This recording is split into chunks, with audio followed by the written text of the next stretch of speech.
of the FACTI panel, Excellencies, ladies and gentlemen. It is a pleasure to be invited to address this launch of the final report of the high-level panel on financial accountability, transparency and integrity.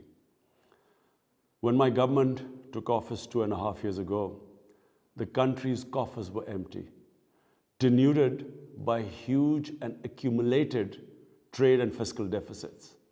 But more than that, by illicit financial outflows from our country.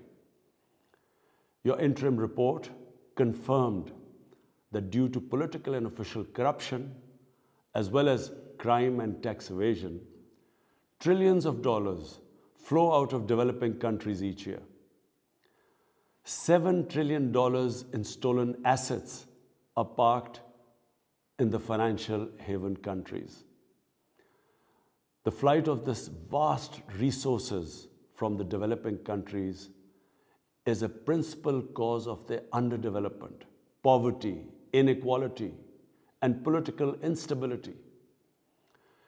During the consideration of the interim report in September last year, I had suggested several global policy actions, including immediate return of stolen assets, penalties on the financial institutions, lawyers and accountants and other enablers of corruption, crime and tax evasion, disclosure on the beneficial ownership of companies, a global minimum corporate tax, fair digital taxation, review and revision of unequal investment treaties, and a coherent mechanism for monitoring illicit financial flows set up under the United Nations. I'm glad that these proposals have been reflected in the final report of the panel. As the FACTI report states, this is a systemic problem embedded within the international financial architecture. It requires a systemic solution. It cannot be resolved by piecemeal or cosmetic actions. The magnitude of the illicit financial flows is staggering.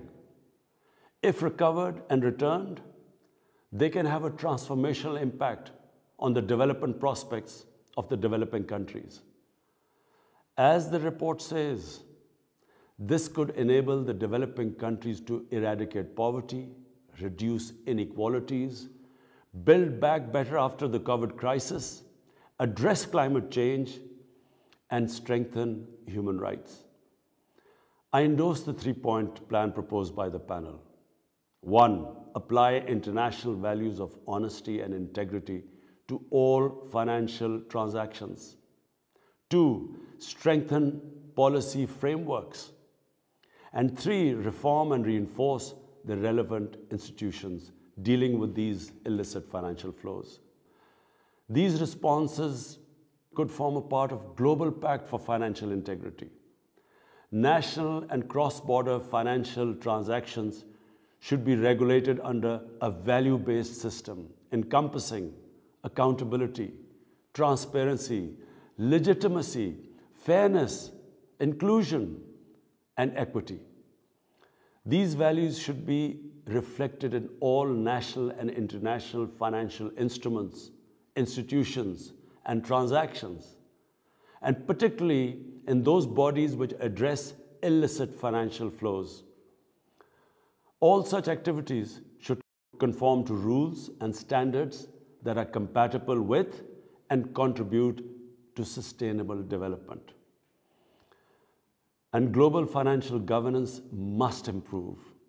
Policies on illicit flows must be implemented in a coordinated and coherent way by national and international institutions and bodies. International bodies dealing with tax matters, corruption, and illicit financing should be inclusive and representative. They should not be used as an instruments of pressure and coercion against developing countries. A global forum under the United Nations should coordinate all bodies dealing with technical, legal, and political aspects of illicit financial flows. It should incorporate a mechanism to adjudicate and mediate disputes on issues relating to illicit financial flows. Excellencies, it's now time to act on recommendations of the FACTI panel. Pakistan will be happy to join in proposing the adoption of FACTI panel report by the United Nations Economic and Social Council and the General Assembly. We must also take some quick, concrete actions. First, a commitment by haven countries to immediately and unconditionally return all foreign assets that are shown to be stolen or whose legitimacy cannot be explained.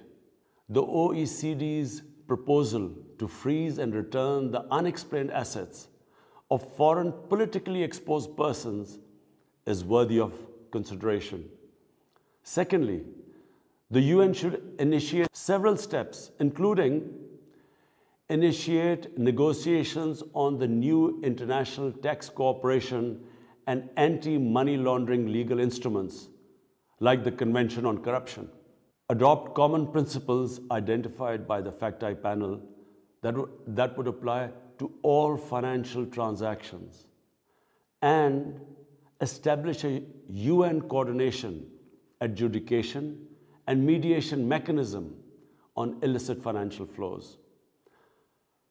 Pakistan will work actively with all like-minded countries to realize these vital objectives.